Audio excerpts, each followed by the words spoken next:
So welcome back guys. आज के इस वीडियो में हम एक्लेसिया कार्डिया को रिवाइज़ करेंगे। तो इसको समझने के लिए हम डायग्राम की हेल्प लेते हैं। तो यहाँ पे आप देख रहे हैं कि ये स्ट्रक्चर जो है यहाँ पे ये ईसोफेगस है, हम सबको पता है, और ईसोफेगस जो है कंटिन्यू हो रहा है स्टमक में, राइट। सो जो एक्लेसिया कार्डिया जो प्रॉब्लम होती है वो होती है लोअर ईसोफेजियल स्फिंक्टर यहाँ पर, ठीक है, यहाँ पे प्रॉब्लम होती है। So we can see that this is the lower oesophageal sphincter, right. अब होता क्या है कि हमारे पास LEES के पास that is a lower oesophageal sphincter, यहाँ पर ऑर्बैक्स प्लेक्सस होता है, राइट। क्या होता है? ऑर्बैक्स प्लेक्सस होता है। This is also called as the myenteric plexus, right. So यहाँ पर हमारे पास, राइट, यहाँ पर हमारे पास ऑर्बैक प्लेक्सस के नाम से एक प्लेक्सस होता है, राइट, जिसको हम माइंटरिक प्लेक्सस भी बोलते हैं। एक्लेसिया कार्डिया में प्रॉब्लम क्या होती है कि इसके अंदर ऑर्बैक प्लेक्सस के अंदर गैंग्लियन सेल्स एब्सेंट होते हैं। Usually normally physiologically ganglion cells are present in the Auerbach's plexus of this lower oesophageal sphincter. Normally क्या होता है, फिजियोलॉजिकली क्या होता है कि गैंग्लियन सेल्स प्रेजेंट होते हैं, इसके अंदर जो है वो गैंग्लियन सेल्स प्रेजेंट होते हैं, राइट, जनरली। बट अब अगर गैंग्लियन सेल्स प्रेजेंट नहीं होंगे तो ganglion cells are very helpful and plays a very essential role in the relaxation of the lower oesophageal sphincter. अब ये जो गैंग्लियन सेल्स होते हैं यहाँ पे, ठीक है, कौन से सेल्स होते हैं? गैंग्लियन सेल्स नाम है इनका, ठीक है, गैंग्लियन सेल्स। एक्लेसिया कार्डिया में गैंग्लियन सेल्स नहीं होते। गैंग्लियन सेल्स कहाँ पे यूजुअली पाए जाते हैं? वो ऑर्बैक प्लेक्सस में पाए जाते हैं, ठीक है। तो मैं बात कर रहा हूँ लोअर ईसोफेजियल स्फिंक्टर की। लोअर ईसोफेजियल स्फिंक्टर में ऑर्बैक प्लेक्सस होता है। ऑर्बैक प्लेक्सस के अंदर गैंग्लियन सेल्स होते हैं। ऑर्बैक प्लेक्सस के अंदर गैंग्लियन सेल्स होते हैं। ये एक नॉर्मल फिनोमिना है, ठीक है। और एक्लेसिया कार्डिया में क्या होता है, ऑर्बैक प्लेक्सस के अंदर गैंग्लियन सेल्स नहीं होते, और गैंग्लियन सेल्स यूजुअली हमें हेल्प करते हैं LES lower oesophageal sphincter relaxation में। अब हमें पता है कि एक्लेसिया कार्डिया में गैंग्लियन सेल्स नहीं होंगे तो relaxation of the lower oesophageal sphincter भी नहीं हो पाएगा। इसी कारण क्या होता है, एक्लेसिया कार्डिया में लोअर ईसोफेजियल स्फिंक्टर रिलैक्स नहीं कर पाता, राइट। जब हमने इतना समझ लिया, अगर लोअर ईसोफेजियल स्फिंक्टर रिलैक्स ही नहीं कर पाएगा तो क्या हम इसमें कॉन्ट्रैक्शन देख पाएंगे? क्या ईसोफेगस कॉन्ट्रैक्ट कर पाएगा? बिल्कुल सही, ईसोफेगस कॉन्ट्रैक्ट भी नहीं कर पाएगा, right. So we can say कि पेरिस्टल्सिस विल ऑल्सो बी एब्सेंट। पेरिस्टल्सिस भी नहीं हो पाएगी एक्लेसिया कार्डिया में, राइट। तो अभी तक मैंने बात की कि लोअर ईसोफेजियल स्फिंक्टर जो कि जस्ट ईसोफेगस और स्टमक के जंक्शन के पास प्रेजेंट होता है, यहाँ पर माइंटरिक प्लेक्सस या फिर ऑर्बैक प्लेक्सस में गैंग्लियन सेल्स पाए जाते हैं, लेकिन एक्लेसिया कार्डिया में ये सेल्स एब्सेंट होते हैं, जिस वजह से लोअर ईसोफेजियल स्फिंक्टर रिलैक्स नहीं कर पाता, right. Now lower oesophageal sphincter ये एक ट्रू मोटिलिटी डिसऑर्डर है, right. Lower oesophageal sphincter is a true motility disorder. ऐसा मैं क्यों बोल रहा हूँ? क्योंकि लोअर ईसोफेजियल स्फिंक्टर रिलैक्स ही नहीं कर पाता।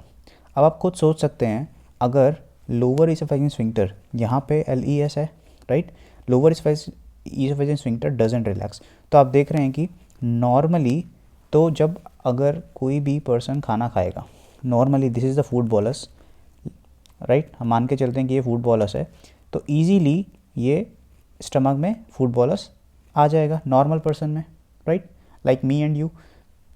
एक्लेसिया कार्डिया में प्रॉब्लम ये हो रही है कि यहाँ पे गैंग्लियन सेल्स नहीं हैं, क्योंकि यहाँ पे गैंग्लियन सेल्स नहीं है माइंटरिक प्लेक्सस में, तो ये रिलैक्स ही नहीं हो पाएगा। रिलैक्स नहीं हो पाएगा तो प्रॉब्लम क्या होगी कि पेरिस्टल्सिस नहीं हो पाएगी। पेरिस्टल्सिस नहीं हो पाएगी तो जब फूड नीचे की तरफ आएगा, जब नीचे की तरफ फैसिलिटेट होगा, तो प्रॉब्लम इसको ये आएगी कि ये लोअर ईसोफेजियल स्फिंक्टर के थ्रू नहीं हो पाएगा, इसके थ्रू स्टमक में नहीं जा पाएगा, ड्यू टू विच सारा खाना, चाहे वो लिक्विड हो या फिर वो सॉलिड हो, यहीं पर एक्यूमुलेट होता चला जाएगा, राइट। जिसकी वजह से क्या होगा, यहीं पर एक्यूमुलेट होता चला जाएगा लोअर इसोफेजियन स्फिंक्टर रिलैक्स ना होने की वजह से एंड पेरिस्टल्सिस एब्सेंट होने की वजह से खाना यहीं पर रहता रहेगा, इसी कहीं पर इकट्ठा होता रहेगा, एक्यूमुलेट होता रहेगा। इसीलिए यूजुअली पेशेंट भी प्रेजेंट करते हैं इस तरह की कंप्लेंट्स को लेके, चाहे लिक्विड हो चाहे सॉलिड हो, whatever food they are in taking in, उनको ये दिक्कत रहती है कि उनको छाती भारी भारी लगती है, right. They will not be able to swallow their food properly. तो क्या क्लिनिकल फीचर्स मैं यहाँ से देख सकता हूँ, राइट।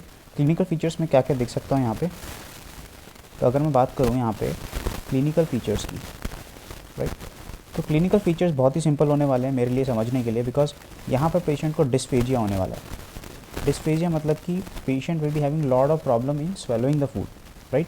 तो डिस्फेजिया होने वाला है। अब चाहे वो सॉलिड फूड हो चाहे वो लिक्विड फूड हो, दोनों ही फूड से, बिकॉज लोअर इसोफेजियन स्फिंक्टर रिलैक्स ही नहीं हो पा रहा, इस वजह से दोनों ही फूड से प्रॉब्लम होने वाली है, राइट। सेकेंड प्रॉब्लम ये है, पेशेंट को रीजर्जिटेशन प्रॉब्लम हो सकती है। रीजर्जिटेशन मतलब कि जो भी खाना वो खाएंगे वो वापस आ जाएगा, ठीक है, उनको उल्टी हो सकती है, राइट, बिकॉज खाना स्टमक में ना जाके खाना इसोफेगस में ही रह जा रहा है, खाना इसोफेगस में ही रह जा रहा है, तो फूड का रिफ्लक्स भी हो सकता है, राइट। तो इस वजह से हम देख सकते हैं कि पेशेंट को रीजर्जिटेशन भी हो सकता है, पेशेंट को चेस्ट पेन जैसे प्रॉब्लम भी हो सकता है, बिकॉज ऑब्वियसली जो ये वाला पार्ट है, क्योंकि इसमें पेरिस्टल्सिस तो हो नहीं रही है, तो यहाँ पे खाना एक्यूमुलेट ही होता चला जा रहा है, तो ये वाला जो पार्ट है ये भी थोड़ा सा डायलेट कर जाता है। ईसोफेगस का प्रॉक्सिमल पार्ट होता है, ईसोफेगस का प्रॉक्सिमल पार्ट होता है, वो भी डायलेट कर जाता है क्योंकि खाना वहाँ पे एक्यूमुलेट हो रहा है, राइट। तो दिस इज द नाउ, ये अगर प्रॉब्लम रहेगी तो ऑब्वियसली जो पेशेंट है वो खाना पसंद नहीं करेगा, right, he will avoid the food. तो इस वजह से पेशेंट को वेट लॉस भी हो सकता है, इस वजह से पेशेंट को वेट लॉस भी हो सकता है, right. So these are some of the clinical features जो कि हम देख सकते हैं पेशेंट के अंदर, राइट। अगर मैं बात करूँ लोअर अकेलीसिया कार्डिया की, अकेलीसिया कार्डिया जो है वो ट्रू मोटिलिटी डिसऑर्डर है, वो इसी वजह से है जो कि हमने डिस्कस किया, राइट। यहाँ पे हम अगर टाइप्स की बात करें, दो तरह के टाइप्स मैं यहाँ पे डिस्कस कर सकता हूँ आपके साथ। अगर मैं टाइप्स की बात करूँ अकेलीसिया कार्डिया के, सो दो तरह के अकेलीसिया कार्डिया के टाइप्स हम डिस्कस कर सकते हैं। एक होता है primary achalasia cardia and another one is the secondary achalasia cardia, right. So sometimes in questions हमें ये सब कुछ पता होता है, लेकिन sometimes they can confuse us with these simple viruses कि कौन कौन से एसोसिएशन यहाँ पे हमें मिल सकते हैं। तो हमें बस सिंपली ये ध्यान रखना है कि प्राइमरी अकेलीसिया कार्डिया के बारे में अगर हमें पूछा जाता है तो usually it can be associated with herpes simplex virus 1, right, herpes simplex virus 1। And secondary के बारे में पूछा जाता है तो generally it might be associated with the Chagas disease, right, Chagas disease. Yes, you understood it right, very well. That is your Trypanosoma cruzi. Yeah, Trypanosoma cruzi. So यहाँ पे भी हमें कंफ्यूज नहीं होना, राइट, यहाँ पे भी हमें कंफ्यूज नहीं होना। Sometimes they shall ask us this point as well. Please do remember that Trypanosoma cruzi भी जो चगास डिजीज़ बोल सकते हैं आप, सेकेंडरी अकेलीसिया के साथ में इसका एसोसिएशन पाया गया है, राइट। यूजुअली ये हालांकि कन्फ्यूजन होना नहीं चाहिए, और डिफरेंशियल डायग्नोसिस इसमें डिफ्यूज ईसोफेजियल स्पाज्म भी हो सकता है या फिर स्यूडो अकेलीसिया भी हो सकता है।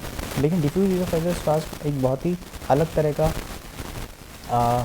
डिसऑर्डर है, ईसोफेगस में ही होता है, लेकिन उसमें ना इस तरीके का ईसोफेगस हमें देखने को मिलता है, राइट। कभी और इसके बारे में डिस्कस करेंगे, लेकिन अकेलीसिया कार्डिया हमें बहुत ही सिंपली पता लग जाता है कि क्या कंडीशन हो रही है। तो अगेन हम देखते हैं हमने क्या पढ़ा कि लोअर ईसोफेजियन स्फिंक्टर रिलैक्स नहीं हो पा रहा, क्यों रिलैक्स नहीं हो पा रहा, क्यों पेरिस्टल्सिस नहीं हो पा रहा, क्यों प्रॉक्सिमल ईसोफेगस डायलेट कर रहा है, क्योंकि लोअर ईसोफेजियन स्फिंक्टर में कौन से सेल्स नहीं है, गैंग्लियन सेल्स नहीं है। कहाँ पर नहीं है, माइंट्रिक प्लेक्सस में नहीं है या फिर ऑर्बैक्स प्लेक्सस में नहीं है, राइट। यही चीज़ हमने पढ़ी अभी अकेलीसिया कार्डिया में। ये एक बैरियम स्वेलो की इमेज है जो आप देख पा रहे हैं यहाँ पे अपनी स्क्रीन के ऊपर, और इसमें हम देख रहे हैं कि प्रॉक्सिमल पार्ट जो ईसोफेगस का है वो काफ़ी डायलेट कर चुका है, और लोअर ईसोफेजियन स्फिंक्टर जो मैं यहाँ पे आपको दिखा रहा हूँ, लोअर ईसोफेजियन स्फिंक्टर जो है वो डायलेट नहीं कर पाया, maybe because of absence of the ganglion cell, जिस वजह से जो पेशेंट का जो भी खाना पेशेंट जो है लेगा वो सब एक्यूमुलेट होता चला जाएगा प्रॉक्सिमल पार्ट ऑफ ईसोफेगस में, जिस वजह से पेशेंट को dysphagia, regurgitation, chest pain, weight loss, इस तरीके के फीचर्स दिख सकते हैं, राइट। अगर मैं बात करूं, बहुत ही कॉमनली पूछा जाता है कि अगर बैरियम स्वेलो एग्जामिनेशन होगा पेशेंट का तो बैरियम सॉलो में क्या फाइंडिंग होगी, राइट।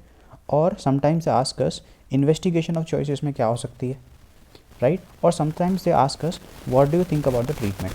ये बहुत ही इंपॉर्टेंट क्वेश्चन हैं और बहुत ही फ्रीक्वेंटली हमें पूछा भी जाता है, राइट। सो अगर वो हमें पूछेंगे कि बैरियम सॉलो में क्या फाइंडिंग देखने को मिलती है, so that will be the bird beak appearance, right.